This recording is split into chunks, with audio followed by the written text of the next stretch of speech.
সকলকে জয় যিশু। সকলকে স্বাগত এবং ধন্যবাদ জানিয়ে চলে আসলাম আরও একটা সুন্দর দিনে প্রভুর বাক্য নিয়ে। প্রত্যেকটি দিন আজকের আমরা যে পেয়েছি ঈশ্বরের দয়া, সেই জন্য প্রভুকে ধন্যবাদ দিই। প্রভুকে ধন্যবাদ দিই যে তিনি প্রত্যেক মুহূর্তে আমাদের সাথে আছেন, প্রত্যেক সময়ের কথা তিনি আমাদের জানেন, আর তিনি সেই মতন আমাদের জীবনকেও পরিচালনা করছেন। তার ইচ্ছা অনুযায়ী আমরা চলছি, আমরা নিজেদের ইচ্ছা অনুযায়ী চলছি না। তো সেই জন্য প্রভুকে ধন্যবাদ দিই। আর প্রভুর কাছে আমাদের প্রার্থনা একটাই থাকবে, আমরা যেন ঈশ্বরের ইচ্ছাতে চলতে পারি, আমরা যেন তার ইচ্ছা অনুযায়ী চলতে পারি, নিজেদের ইচ্ছা অনুযায়ী নয়। তো আমরা সবসময় প্রভুর কাছে এই প্রার্থনাই করব। তো বন্ধুরা, চলো আজকের ভিডিও শুরু করি। আজকের যে বিষয়টা নিয়ে আলোচনা করব খুবই গুরুত্বপূর্ণ একটি বিষয়, এবং এই বিষয়ের জন্য এক একজনের এক এক রকমের মত। খ্রিস্ট বিশ্বাসীদের মধ্যে কেউ কেউ বিভিন্ন রকমভাবে আমাদেরকে মত দেবেন, বিভিন্ন রকমভাবে আমাদেরকে বিষয় জানাবেন, এর ব্যাখ্যা করবেন, এর সত্যতা যাচাই করবেন, এর মিথ্যা যাচাই করবে, এটা ঠিক না ভুল, সে বিভিন্ন রকমের তারা মতামত দিতেই পারেন। কাজেই আমি তোমাদেরকে সেই বিষয়ে জানাতে চাই যেটা আমি বিশ্বাস করি, আর আমার যেটা মনে হয় এটা সম্পূর্ণ আমার নিজস্ব মতামত। তাই এই বিষয় মানবে কি না মানবে সেটা সম্পূর্ণ তোমাদের ব্যাপার। কিন্তু আমি যে বিষয় নিয়ে বলছি তারপর যেন কমেন্ট বক্সে কেউ কমেন্ট এই বিষয়টা নিয়ে না করে কি যে না আমি যেটা বলছি সেটা ভুল, ঠিক নয়। ওই যে বললাম যেটা সম্পূর্ণ আমার নিজস্ব ব্যক্তিগত মতামত, ঠিক নাও হতে পারে, ভুল হতেও পারে। তোমরা শেখো, যদি শেখার পর সত্যি বলে মনে হয় তা শুনো, যদি কোনো ডাউট থাকে অবশ্যই জিজ্ঞেস করো কাউকে, এবং তারা যদি অন্যরকম মতামত দেয় তারপরে গিয়ে তোমরা প্রভুর কাছে প্রার্থনা করে জানবে। তো যে বিষয়টা নিয়ে আলোচনা করতে চাই, আমরা জানি জগতের সবথেকে বড় উৎসব, বাঙালি জাতির সবথেকে বড় উৎসব দুর্গাপুজো চলেই এসেছে একেবারে সামনে। তো সেই 4টে দিন প্রত্যেক মানুষ আনন্দ করে, প্রত্যেক মানুষ আনন্দ করে। আর আজকের আমরা খ্রিস্ট বিশ্বাসী, সেই 4টে দিন আমরা বাইরে বেরোতে পারবো কি না, আমরা আনন্দ করতে পারবো কি না, বিষয়টা হলো সেটাই। তো একজন খ্রিস্ট বিশ্বাসী কি দুর্গাপুজোর মণ্ডপে যেতে পারে? প্রশ্নটা হলো এটা। আবারও বলছি, এক একজনের এক এক রকমের মতামত, এক একজনের এক এক রকমের বিচারবোধ, কিন্তু আমি যেটা বলবো সেটা আমি বিশ্বাস করি আর আমার মনে হয় সেটা ঠিক। বিষয়টা কি দেখো, এর আগে আমি এই ধরনের ভিডিওগুলো বানিয়েছিলাম, আর তখন আমি বারবার বলেছি যে একজন খ্রিস্ট বিশ্বাসী কিন্তু জগতের বাইরে নয়। অর্থাৎ আমরা এই জগতেই বাস করছি, আমরা এই জগতেই থাকছি, আমরা এই জগতে থেকেই প্রভু যিশুকে বিশ্বাস করি। আমরা এই জগতের বাইরে নয়, কিন্তু এই জগৎ থেকে আলাদা। জগতের বাইরে নই, কিন্তু এই জগৎ থেকে আলাদা। তফাৎটা বোঝার আছে। কীরকম? এই জগতের মধ্যে বাস করছি, খাবার খাচ্ছি, ঘুমাচ্ছি, অফিস যাচ্ছি, চাকরি করছি, স্কুল যাচ্ছি, কলেজ যাচ্ছি, সব করছি, কিন্তু জগতের শিক্ষা যেদিকে ধাবিত হচ্ছে আমরা সেই দিকে চলছি না। কেননা আমরা খ্রিস্টের অনুসারী, আমরা খ্রিস্ট বিশ্বাসী। তাই জগৎ যেরূপভাবে চলে আমরা সেই রূপ নই, আমরা এই জগতের অনুরূপ নই, এটা আমাদের মাথায় রাখতে লাগবে। কিন্তু আমরা বাস করছি জগতে। তো এখন প্রশ্নটা হলো, একজন বিশ্বাসী কি মণ্ডপে যেতে পারে? যদি সে যায় তবে তো সে জগতের হয়ে যায়। এরকম কথা যদি ওঠে যে বিশ্বাসী দুর্গাপুজোর মণ্ডপে গেল কিংবা ঘুরতে গেল, এই পুজোর মধ্যে ঘুরতে গেল, তবেই সে কি জগতের শিক্ষায় চলছে, এই ধারণাটা সম্পূর্ণ ভুল। তুমি ঘুরতে যেতেই পারো, তুমি বাইরে যেতেই পারো, সেটা তোমার নিজস্ব ইচ্ছা। এখন তুমি দুর্গাপুজোয় যাবে না অন্যদিন যাবে সেটা তোমার ব্যাপার, সেটা তোমার ব্যাপার। কিন্তু তুমি যদি দুর্গাপুজোতে বাইরে ঘুরতে যাও, সেটা তোমার ইচ্ছা হয়েছে, তোমার মনে হচ্ছে আমিও একটু যাই, একটু ঘুরে আসি, খাওয়া দাওয়া করে আসি, ঘুরতে যাই, এটা তোমার ইচ্ছা হয়েছে, তো তুমি যেতেই পারো। ঘুরতে যখন মন চেয়েছে ঘুরতে যাও। কিন্তু প্রশ্ন হলো, মণ্ডপের ভেতরে কি যেতে পারবো? দেখো, অনেক কিছু ওই যে বললাম না, পরিস্থিতির ওপরে নির্ভর করে আমাদের কাজ করতে হয়, বুদ্ধি দিয়ে কাজ করতে হবে। এখন তুমি রাস্তা দিয়ে যেতে যেতে যদি একটা দুর্গাপুজোর মণ্ডপ দেখতে পাও, তার ভেতরে যদি দুর্গা মূর্তি দেখতে পাও, তার দিকে যদি তোমার চোখ পড়ে যায়, চোখ চলে যেতেই পারে। কিন্তু তুমি একজন খ্রিস্টান, কেন তুমি খ্রিস্ট বিশ্বাসী। এখন তুমি কি করবে সেটা সম্পূর্ণ ওই পরিস্থিতিতে থেকে তোমার উপরে নির্ভর করে। ওই মূর্তির দিকে তাকিয়ে তার কাছে হাত জোড় করে প্রণাম করে তার কাছে কি মনের কথা জানাবে, নাকি এটা মনে করবে যে তুমি একজন খ্রিস্ট বিশ্বাসী, তোমার হৃদয় ঈশ্বর জানেন, তাই আমি আমার চক্ষু দিয়ে যেটা দেখলাম তার থেকেও বড় বিষয় ঈশ্বর আমার হৃদয়ে কি দেখলেন। তো আমার বিশ্বাস, আমার হৃদয় আমার ঈশ্বর, আমার প্রভু যিশুই একমাত্র ঈশ্বর। আমি তাকে আমার মুক্তিদাতা বলে গ্রহণ করেছি, আমি তাকে আমার ঈশ্বর বলেই জানি। তিনি এই জগতের সৃষ্টিকর্তা, তিনি আমার সৃষ্টিকর্তা। যদি এই কথা তোমার মনে পড়ে আর তুমি ওই দুর্গা মূর্তির দিকে তাকিয়ে থাকো, কোনো সমস্যা নেই।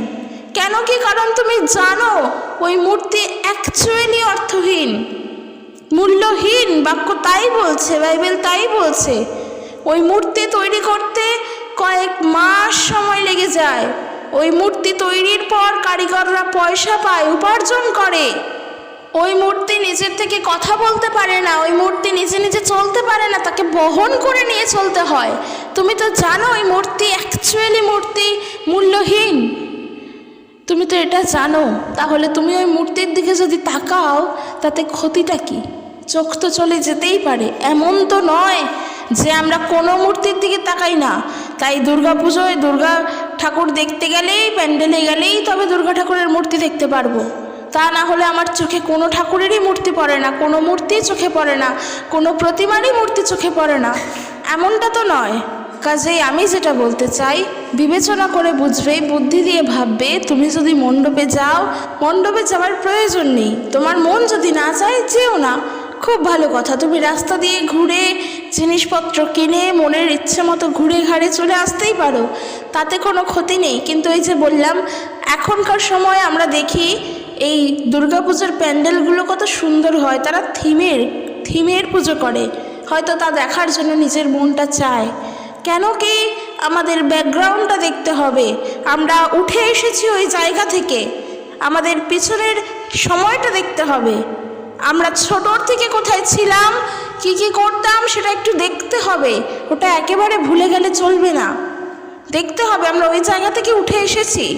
আর যেহেতু ওই জায়গা থেকে উঠে এসেছি, আমরা এই সমস্ত কাজ একসময় করে এসেছি, তাই হয়তো এখনও আমাদের মনে ইচ্ছাগুলো আছে। কেন বলছি? এখন তোমরা প্রশ্ন করতেই পারো যে প্রভু যিশুকে বিশ্বাস করার পর আমাদের অতীতের দিকে দেখতে নেই। ঠিক, একদমই তাই। কিন্তু তুমি যদি তোমার অতীতের পাপগুলো মনে না করো, তাহলে তুমি খ্রিস্টতে নূতন হওয়ার পর কি করে সেই পাপগুলোকে পরিত্যাগ করবে? তুমি অতীতে চুরি করতে, প্রভু যিশুতে আসার পর যদি মনেই না করতে পারো যে তুমি কোথায় চুরি করতে, কি করতে, তাহলে খ্রিস্টের কাছে অনুতপ্ত হৃদয়, অনুশোচনার হৃদয় আনবে কি করে? অনুতপ্ত হয়ে প্রভুর কাছে তবে আসবো কি করে? আমরা ওই ভুলগুলোর জন্য ক্ষমা চাইবো কি করে যদি আমরা ভুলগুলো মনেই না করি? কেননা আমরা কেউ কিন্তু পবিত্র মানুষ নই। আমাদের জানায়, আমাদের অজানায় আমরা অনেক ভুল করি, আমরা অনেক পাপ করি। আমরা ওই ভুলের জন্য অনুতপ্ত হৃদয় প্রভুর কাছে ক্ষমা চাইব কি করে? তো সেই জন্য বললাম যে কোথাও গিয়ে যেন আমাদের এই আনন্দগুলোও সেই পুরাতন অবস্থায় থাকে। আগে যেভাবে আনন্দ করতাম, হয়তো এখন আর সেভাবে করি না, কিন্তু করতে ইচ্ছে করে। কিন্তু বাক্য বলছে সর্বদা সদা প্রভুতে আনন্দ করো। তো এটা আমাদের প্রথম প্রায়োরিটি, সর্বদা। কিন্তু এখন যদি তোমার মা কিংবা বাবা তোমাকে বলে যে এই পুজোর মধ্যেই যদি তোমার প্রার্থনা থাকে, যদি মনে হয় তোমার তখন প্রভু যিশুর কাছে যাওয়া দরকার, তখন কিন্তু তুমি যদি না বলো, তুমি যদি বলো যে না আমার মন চাইছে এখন আমি মণ্ডপে যাব, বাইরে যাব ঘুরতে যেতে, তবে বলবো সেটা তুমি মারাত্মক ভুল করছো। তাহলে তোমার জীবনের প্রায়োরিটি তোমার ঈশ্বর নন, জগতের আনন্দ, জগতের সুখ শান্তি। সেই জন্য তুমি এই প্রভুর উপাসনায় যাচ্ছ না, এটা কিন্তু ভুল করছো। জীবনের প্রথম প্রায়োরিটি ঈশ্বর। বোঝার চেষ্টা করো আমি কি বলতে চাইছি। জীবনের প্রথম প্রায়োরিটি হলেন আমাদের ঈশ্বর, আমাদের প্রভু। তাকে বাদ দিয়ে কোনো কিচ্ছু না, তাকে বাদ দিয়ে কোনো কাজ না। কেননা জগতের অনুরূপ আমরা নই, জগতের শিক্ষায় আমরা চলি না, কিন্তু জগতের আনন্দ তা তো আমরা ভাগ করে নিতেই পারি, যেটা আমাদের জন্য শ্রেয়। কেননা ভালো মন্দ উভয়ই আছে। তাই প্রথমে আমাদেরকে মন্দটাই চিনতে হবে, যেটা আমাদের জীবন থেকে ত্যাগ করতে হবে। যদি আমরা মন্দটাকে চিনতে পারি, দেখবে ভালোটা অটোমেটিকই আমাদের জীবনে তখন আসছে, তখন আমরা ভালোকে গ্রহণ করতে পারছি। কাজেই মন্দটা আমরা চিনতে পারি না, আমরা সমস্ত কিছুকেই ভালোর চোখে দেখি। কিন্তু বাইবেলে বলছে ভালো মন্দ উভয়ই আছে, মন্দের থেকে ভালোকে বেছে নাও। জগতের অনুরূপ হয়ে চলো না, জগতের শিক্ষায় নিজেদেরকে গা ভাসিয়ে দিও না। তবে তুমি আজকের মণ্ডপে ঠাকুর দেখতে যাচ্ছ, উদ্দেশ্যটা ঠাকুর দেখা নয়, ঘুরতে যাওয়া। উদ্দেশ্যটা কিছু কেনাকাটা করা, ঘুরতে যাওয়া, নিজেরা বেরোনো, উদ্দেশ্য তোমার এইটা মানে এইটা নয় যে তুমি জগতের শিক্ষায় চলছো। আজকের ওই জগতের মানুষগুলোকে যদি প্রভু যিশুর কথা বলতে চাও, তারা 1 সেকেন্ডে হয়তো তা পরিত্যাগ করতে পারে, হয়তো অনেকের মধ্য থেকে তা গ্রহণও করতে পারে। যারা বিশ্বাস করবে, তারা গ্রহণ করবে, তারা আশীর্বাদ পাবে। কিন্তু যারা পরিত্যাগ করবে, দেখা যাচ্ছে তারা তাদের কাছে জগতের ওই কাজগুলো আগে, কিন্তু ঈশ্বর প্রভু যিশুকে তারা গ্রহণ করলেন না। তো আমরা তো তাদের মতো নই, কেননা আমাদের জীবনের প্রথম গুরুত্ব আমাদের ঈশ্বর। আমরা তাকে আমাদের জীবনে প্রাধান্য দিই, কেননা তিনি আমাদের পরিত্রাতা, তিনি আমাদের মুক্তিদাতা। তাই যতই আমরা একটা প্রতিমার রূপ দেখি, প্রতিমার মূর্তি দেখি, তা দেখে যেন কোনো সময়েরই জন্য আমরা এটা বিশ্বাস করে না ফেলি ওই প্রতিমাই সব, প্রথম কথা। কেননা দিয়াবল আমাদেরকে নানা ছলনার মধ্য দিয়ে ভোলায়। দ্বিতীয় কথা, ওই প্রতিমার সামনে গিয়ে তুমি যদি দাঁড়িয়েও থাকো, তার মুখের সামনে গিয়ে তুমি যদি দাঁড়িয়েও থাকো, তার চোখে যদি তুমি চোখ রেখেও তাকিয়েও থাকো, তাও তুমি জানো তোমার হৃদয়ে কে আছেন? প্রভু যিশু আছেন। তিনি ঈশ্বর, তাকে তোমার হৃদয়ে তুমি তাকে প্রভু বলে গণ্য করেছো, তাকে হৃদয় থেকে তাকে তুমি বিশ্বাস করেছো, তুমি তার উপাসনা করো। সে তোমার ঈশ্বর, সেই জগতের ঈশ্বর, সেই পুরো পৃথিবীর ঈশ্বর। তাই ওই মূর্তির সামনে দাঁড়িয়ে যদি তুমি এই চিন্তা করো যে তোমার প্রভুই তোমার একমাত্র প্রভু, তুমি যদি জানো সেটা মন থেকে, তাহলে দিয়াবল কাজ করতে পারবে না। তাহলে ওই মূর্তির দিকে 1000 ঘন্টা তাকিয়ে থাকলেও কোনো সমস্যা নেই। কিন্তু এখন ওই মূর্তির দিকে তাকিয়ে যদি ওই মূর্তির প্রশংসা করতে শুরু করো, জানবে দিয়াবল কাজ করছে। তাহলে বলবো তুমি বেরিয়েই না বাড়ি থেকে। এটা বলবো যে বাড়ি থেকে বেরিয়েই না, শুধু তোমার ঘরে থাকলেও তাই হতে পারে। তার জন্য প্রয়োজন প্রার্থনা করা। কেন? কারণ তুমি বিশ্বাসে স্ট্রং নও, প্রভুতে এখনও স্ট্রং হতে পারোনি, তাই তুমি মূর্তি দেখলে গলে যাচ্ছ, তোমার মন ভরে যাচ্ছে। হ্যাঁ, একটা মূর্তি দেখলে মন ভরে যাওয়ারই মতন হয়, কেননা ওই মূর্তির যারা তৈরি করে তারা তো মানুষ, তারা তো শিল্পী। শিল্পীর ওই হাত কে দিয়েছে? ঈশ্বর দিয়েছেন তাকে তার হাত। কিন্তু কেউ মূর্তি দেখলে শিল্পীর প্রশংসা করে না, উপরন্তু বলে ওই মূর্তিটিকে দেখতে সুন্দর, ওই মূর্তিরই প্রশংসা করে। কিন্তু যার তুলির টানে ওই মূর্তি এত সুন্দর হয়ে ওঠে, সেই মানুষের প্রশংসা তো করেই না, এবং সেই মানুষকে যে সৃষ্টি করেছেন তারও প্রশংসা করে না। কাজেই বোঝার চেষ্টা করো যে ওই মূর্তি আমাদের ঈশ্বর নয়। ওই মূর্তি তো আমরা জানি ওটা অর্থহীন। ওই মূর্তিকে তো জগৎবাসী আরাধনা করে, জগৎবাসী তাকে তাদের ঈশ্বর বলে মান্য করে, তাদের সেবা করে, তাদের বিভিন্নভাবে বিভিন্ন রকমভাবে তাদের আরাধনা হচ্ছে। যেমন চক্ষুদান, প্রাণ প্রতিষ্ঠা, বড্ডই হাস্যকর এই বিষয়গুলো। কেননা যিনি ঈশ্বর আমাদের হৃদয় দিয়েছেন, যিনি ঈশ্বর আমাদেরকে সৃষ্টি করেছেন, যিনি ঈশ্বর আমাদের চোখ দিয়েছেন, আমাদের নাক দিয়েছেন এবং আমাদের মধ্যে শ্বাস বায়ু দিয়েছেন, সেই ঈশ্বরের কি কখনো প্রাণ প্রতিষ্ঠা হয় নাকি তার আলাদা করে চক্ষুদান করা যায়? কোনো দিনের জন্যই সম্ভব না। তাহলে জগতে যারা চক্ষুদান করে বলে বলছে, প্রাণ প্রতিষ্ঠা করে বলে বলছে, তারা কার প্রাণ প্রতিষ্ঠা করছে? তারা কার উপাসনা করছে? সত্যিই কি তাদের উপাসনার কোনো মূল্য আছে? সত্যিই কি তাদের আরাধনার কোনো মূল্য আছে? কোনো মূল্য নেই। তাই আমরা যেন জগতের দেবীকে দেখে নিজেদের ঈশ্বর বলে গলে না যাই। যদি গলে যায়, একজন বিশ্বাসী হয়েও যদি গলে যায়, তাহলে জানবে তুমি তোমার বিশ্বাসে এখনও দৃঢ় হতে পারোনি, তোমার বিশ্বাস এখনও স্ট্রং হয়নি, তুমি এখনও দুর্বল আছো। তাই প্রার্থনা করো প্রভু যিশুর কাছে যে প্রভু তোমার বিশ্বাসে আমাকে তুমি তৈরি করো। কিন্তু একটা মূর্তিকে যদি দেখে তোমার সঙ্গে সঙ্গে মনে হয় যে ওই মূর্তি মূল্যহীন, তোমার হৃদয়ে তোমার ঈশ্বর আছেন। তুমি তোমার ঈশ্বরকে তোমার হৃদয় থেকে জানো, আর তোমার এই হৃদয় শুদ্ধ পবিত্র, কারণ তোমার এই হৃদয় ঈশ্বর দেখতে পান। তাহলে জানবে তুমি তোমার বিশ্বাসে অন্তত দৃঢ় হয়েছ। তাই যদি এই পুজোর 4টে দিন যদি তুমি এমনি নর্মাল ঘুরতে যাও, প্যান্ডেলও যদি দেখতে যাও, যদি সেই থিমগুলোকেও দেখতে চাও, এর মানে তো তুমি এটা নাও যে পাপ করছো।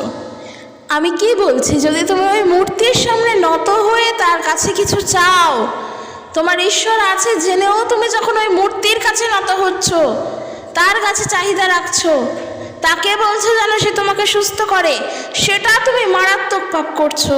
হ্যাঁ, এটাকে পাপ করাই বলে।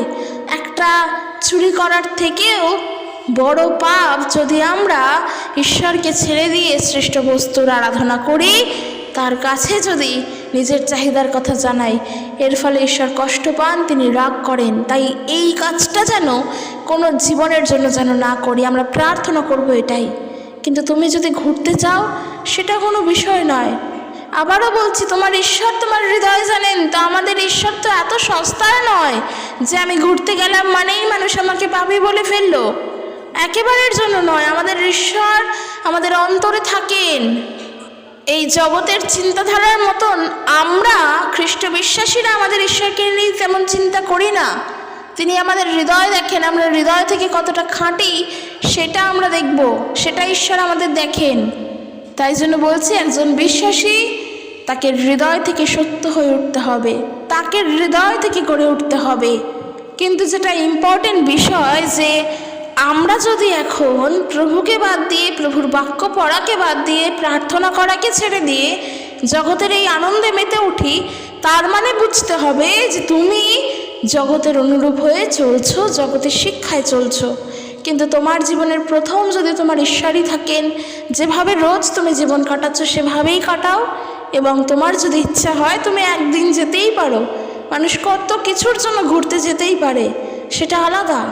কিন্তু জীবনে প্রথম প্রভুকে রাখবে। তাই ঘুরতে যাওয়াটা কখনোই কারোর জন্য কোনো পাপের কারণ হয় না। ঘুরতে যাওয়াটা কোনো পাপের কারণ না। এখন আমি বিশ্বাসী বলে, আমি খ্রিস্টান বলে, আমি যদি ঘরের মধ্যে দরজা বন্ধ করে বসে থাকি পুজোর এই 4টে দিন, যে আমি বাইরে বেরোবই না, এখানে জগতের কাজকর্ম হচ্ছে, আমার প্রয়োজনই নেই, কেননা আমি খ্রিস্টান, আমি কেন জগতের দিকে থাকবো, এই রকম ধারণা নিয়ে যদি চলি যে আমি তাকাবই না জগতের দিকে, সেখানে দিয়াবলের আরাধনা হচ্ছে, আমি তাকাবই না, আমি ঘর থেকেই বেরোবো না, এই ধারণা নিয়ে যদি চলি, তাহলে বলবো আমরা তো কিছু ভুল করতেই পারি, আমরা তো কিছু ভুল করছি। প্রশ্ন হলো কেন ভুল করছি? কারণ দেখো, এই যে দুর্গোৎসব বাঙালি জাতির বৃহত্তম উৎসব, সবাই জানে বাংলার বৃহত্তম উৎসব এই দুর্গোৎসব। কিন্তু যখন বড়দিন পালন করি, সেও এক বৃহত্তম উৎসব, আর পুরো গোটা পৃথিবীর উৎসব, পুরো সমগ্র পৃথিবী সেই বড়দিনে মেতে ওঠে। আর বিশেষ করে যখন আমরা একজন বিশ্বাসী হয়ে বড়দিন পালন করি, তখন আমরা আমাদের সকল মানুষদেরকে ইনভাইট করি, আমাদের বাড়িতে আসতে বলি, আমরা প্রত্যেকে একে অপরের কাছে যাই, প্রভুর বাক্য প্রচার করি, ওই বড়দিনে সুসমাচার প্রচার করি, মানুষের কাছে প্রভুর শুভ বার্তা ছড়িয়ে দিই, মঙ্গলজনক বার্তা পৌঁছে দিই সেই বড়দিনেই। কারণ ওই দিনটি একটি বড় সুযোগও আমাদের কাছে প্রভুর কথা প্রচার করার জন্য। অনেক মানুষ যার ফলে হয়তো জানতে পারে। এই বড়দিন যখন আমরা প্রত্যেকে মিলে একত্রিত হয়ে আনন্দ করছি, মানুষ যখন প্রভুর কাছে আসছে, তখন এটা তো মানতেই হবে যে এখন আমি যদি ওই দুর্গোৎসব দেখে ঘরে দরজা বন্ধ করে বসে থাকি, আর আমি যদি মনে করি যে আমার পাশের বাড়ির মানুষটি বড়দিনে আমার বাড়িতে আসবে আর প্রভু যিশুর সুসমাচার শুনবে আর প্রভু যিশুকে বিশ্বাস করে গ্রহণ করবে, তাহলে তো বলবো আমাদের ধারণাটাই ভুল। কেননা সে যখন আমাকে বলছে যে চলো একটু ঘুরে আসি, ঘুরতে গেলে কোনো ক্ষতি নেই, যদি আমরা তার কথাটা না শুনে যদি তার সঙ্গে আমাদের ব্যবহারটা খারাপ করি, যে না ওটা তোমাদের উৎসব, ওটা জগতের উৎসব, ওটা দিয়াবলের কাজকর্ম, প্রভু যিশুই একমাত্র ঈশ্বর, যদি এরকম কথা বলি আর তার ফলে যদি সে কষ্ট পায়, তো আশাটা রাখবো কী করে যে সে আমার বড়দিনে আমার বাড়িতে অনুষ্ঠানে আসবে, তাকে আমি প্রভুর কথা বলতে পারবো? সম্পর্কটা কোথায় এখানে শুভ হচ্ছে, সুসম্পর্কটা কোথায় এখানে গড়ে উঠছে? একদমই তাই। তাই আমাদেরকে বুদ্ধিপূর্বক চলতে হবে, পরিস্থিতির উপরে নির্ভর করে চলতে হবে। ওই জন্য বলছি যে আমরা যদি ঘুরতে যাই কোনো সমস্যা নেই, যদি কেনাকাটা করতে যাই কোনো সমস্যা নেই, কেননা ইচ্ছা হলো ঘুরতে গেলাম, তখন চারিদিকে রাস্তায় অনেক আলো থাকে, অনেক কিছু খাবার দাবার পাওয়া যায়, অনেক কিছু হয়।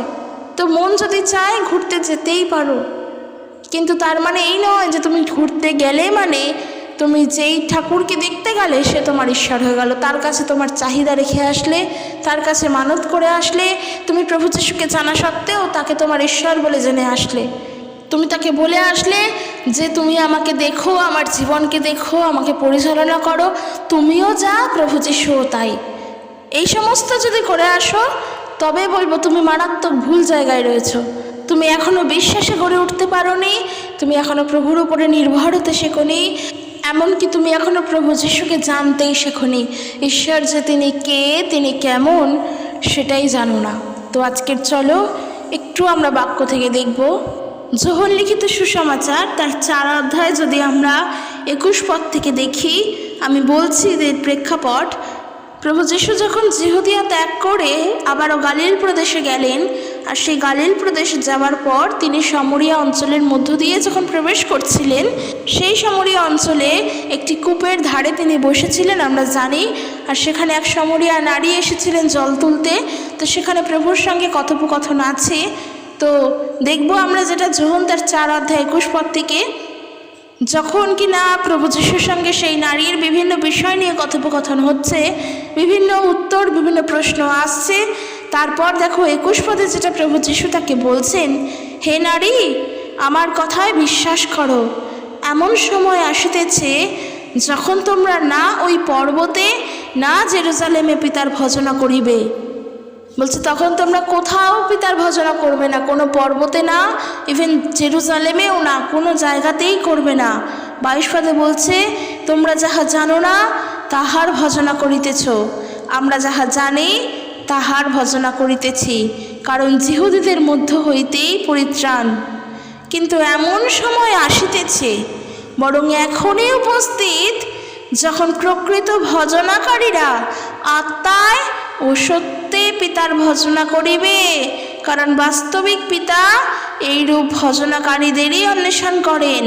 ঈশ্বর আত্মা, আর যাহারা তাহার ভজনা করে তাহাদিগকে আত্মায় ও সত্যে ভজনা করিতে হইবে। তো মেন জিনিস যেটা বলছে কি, যে পিতার ভজনা করতে হয়, ঈশ্বরের ভজনা করতে হয় হৃদয় থেকে, সত্যে এবং আত্মায়। কারণ ঈশ্বর হলেন আত্মা, তাই কোনো মূর্তিতে কোনো ঈশ্বর নয়। তো এইটা মাথায় রাখবে যে আমাদের ঈশ্বর এতটা ঠুনকো, এতটা সস্তার নয় যে যে কোনোভাবে যদি আমরা চলি আর মানুষ এসে আমাদেরকে বলতে পারবে আমরা আমাদের ঈশ্বরের ভুল শিক্ষায় চলছি, আমাদের চলার মধ্য দিয়ে মানুষ এসে বলবে আমরা ভুল শিক্ষায় চলছি। না, আমরা ঈশ্বরের থেকে এমন শিক্ষা পাই না। ঈশ্বর আমাদেরকে সত্য শিক্ষা দেন, তিনি আমাদেরকে সত্য শিক্ষা দেন, আমাদেরকে করা উচিত আমাদেরকে তিনি বলে দেন। তাই জন্য বলছি যে যদি কারোর মনে হয় তুমি ঘুরতে যাবে তো যেতে পারো, যদি কারোর মনে হয় যে আমি যাব না, আমি প্রভুকেই বিশ্বাস করি, তাহলে তুমিও তা করতে পারো। কিন্তু যে ঘুরতে যাচ্ছ তার মানে এই নয় যে তুমি প্রভুকে বিশ্বাস করো না, না, এমনটা নয়। কারণটা কি? কারণটা তুমি জানো ঈশ্বর তোমার হৃদয় দেখেন, আর সেই হৃদয় থেকে তাকে তুমি গ্রহণ করেছো, তাকে বিশ্বাস করো।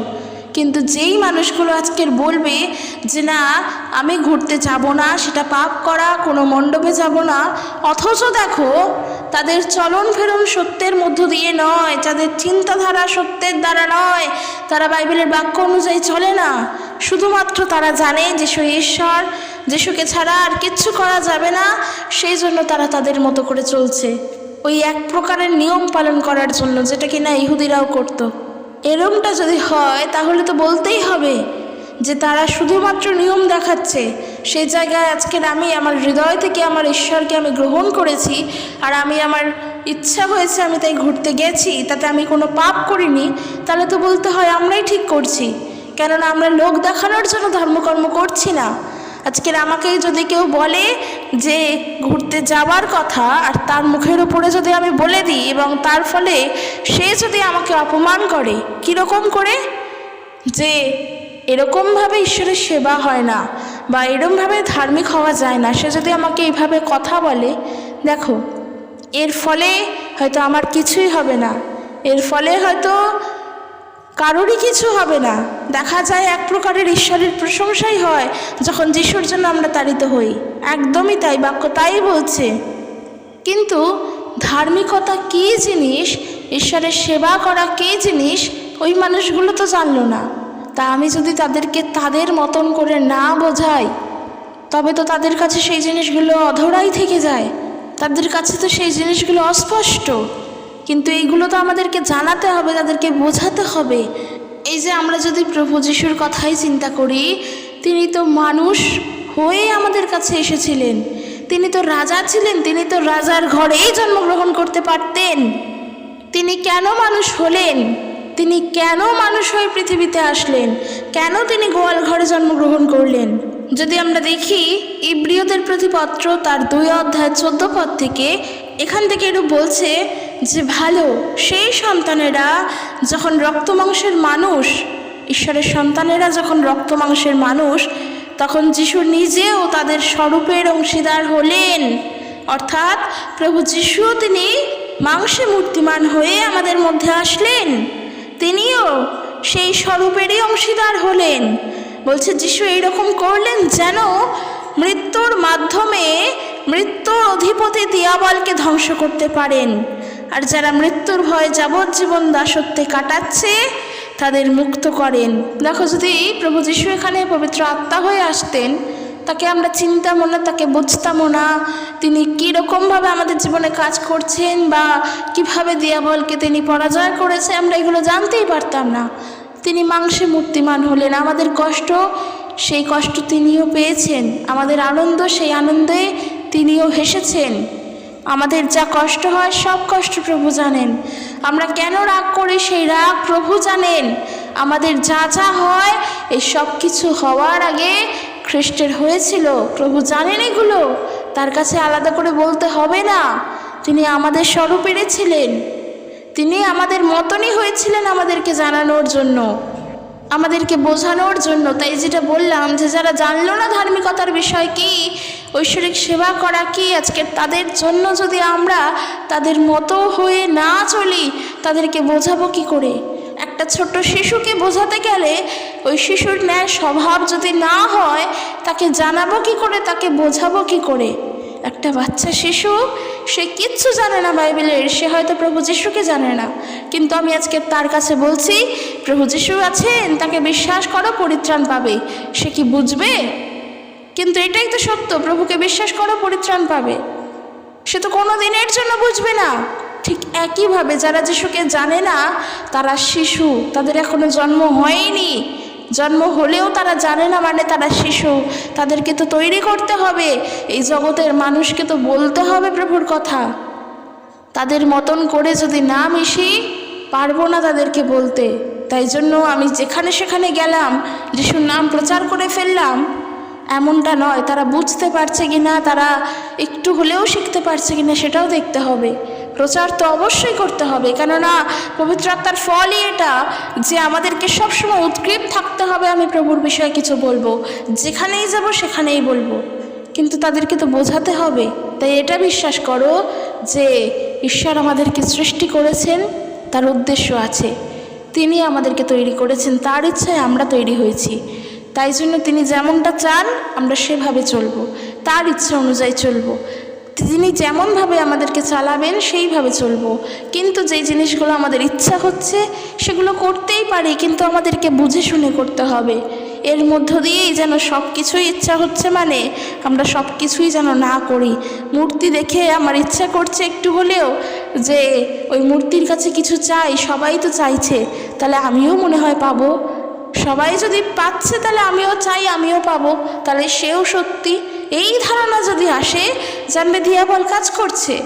তুমি জানো তোমার ঈশ্বর তোমার হৃদয় দেখেন, তুমি হৃদয় থেকে প্রভুকে বিশ্বাস করো, আবার তারপরেও মানুষ যা করছে তা দেখে যদি তা করতে চাও, জন্মে দিয়া বল তোমার মধ্যে তখন কাজ করছে। তখন বিশ্বাসে আরও দৃঢ় হতে হবে, বিশ্বাসে দৃঢ় হতে হবে, কেননা আমরা এই জগতের অনুরূপ চলছি না। তো এই জগতের শিক্ষায় যেহেতু আমরা চলছি না, তাই এই জগৎ থেকে বাইরে থেকে, অর্থাৎ জগতের শিক্ষা থেকে বাইরে থেকে প্রভু যিশুর শিক্ষায় চলতে চলতে আমরা এমনও কোনো কাজ করব না যার দ্বারা প্রভুর নিন্দা হয়। কেননা ঈশ্বরের বাক্য বলছে, মথি লিখিত সুসমাচার তার 5 অধ্যায় 16 পদ, তদ্রূপ তোমাদেরও দীপ্তি মনুষ্যদের সাক্ষাতে উজ্জ্বল হোক, যেন তাহারা তোমাদের সৎ ক্রিয়া দেখিয়া তোমাদের স্বর্গস্থ পিতার গৌরব করে। ওই যে বললাম, আজকের জগতের মানুষ যদি আমাদেরকে দেখে বলে যে না, এই মেয়েটি প্রভু যিশুকে বিশ্বাস করে, সে আমাদের কথাও শুনলো, তাহলে তাদের কথাও আমার শোনা দরকার, সে কি বলছে সেটা জানা দরকার। যদি সেখানে কিছু থাকে অবশ্যই তা গ্রহণ করব। সে ঈশ্বরের বিষয়ে বলছে, ঈশ্বর তো সত্য, ঈশ্বরের প্রশংসা হোক। সে যদি এরকম চিন্তা করে, দেখা যায় ঈশ্বর তার মন পরিবর্তন করবেন। তাই জন্য মানুষকে যেভাবে বোঝানোর দরকার সেইভাবে যেন আমরা বোঝাই। একটা যুবক একটা ইউথের সঙ্গে যদি ইউথের মতন করে না মেশো, সেই যুবক বা সেই ইউথ কি তোমাকে গুরুত্ব দেবে? তার সঙ্গে যদি তুমি একজন বড় মানুষের মতো ট্রিট করো, সে তো তোমাকে গুরুত্ব দেবে না। তখন বলবে যে তুমি ভালো না, তোমার মধ্যে অনেক জ্ঞান আছে, তুমি জ্ঞান দিচ্ছ, সে শুনতে চাইবে না। কিন্তু এই ইউথকে যদি ইউথের মতন করে বোঝানো যায়, সে তো প্রভু যিশুকে জানতে পারবে। ঠিক একইভাবে একটা ছোট্ট শিশুকে শিশুর ন্যায় বোঝাতে হয়। আর ওই যে বললাম যে খ্রিস্টতে যদি না জন্ম হয় তবে নূতন জন্ম হয় না। তাই যারা যিশুকে জানে না তারা আত্মার মৃত, তারা অবিশ্বাসী, তারা জানে না। তাদেরকে জানাতে হবে, তাদেরকে বিশ্বাসী করে তুলতে হবে, তাদেরকে জীবিত করতে হবে, নূতন জন্মের বিষয়ে জানাতে হবে। তার জন্য যদি তার মতন করে না মিশি, তাকে আমি যিশুর কথা বলবো কি করে? আর সেই জন্যই বন্ধুরা, এটা সম্পূর্ণ আমার নিজস্ব মতামত, আমি কারোর উপরে ফোর্স করছি না। আমি বললাম তো, যদি মনে হয় না যাবে তো না যাবে, যদি মনে হয় তো যাবে তো যাবে, সেটা তোমার ব্যাপার। কিন্তু তার মানে এইটা নয় যে তুমি যাচ্ছ বলে পাপ করছো, সেটাই বলার। কিন্তু গিয়ে যদি তুমি ঈশ্বরকে স্মরণে না রেখে ওই মূর্তিরই প্রশংসা করে তারই আরাধনা করো, তাহলে তুমি সেটা পাপ করছো। তোমাকে চিন্তা করতে হবে তোমার বিশ্বাসে কোথায় তুমি দাঁড়িয়ে আছো। যতটা বিশ্বাস, তার থেকে বিশ্বাসকে আরও বৃদ্ধি করো।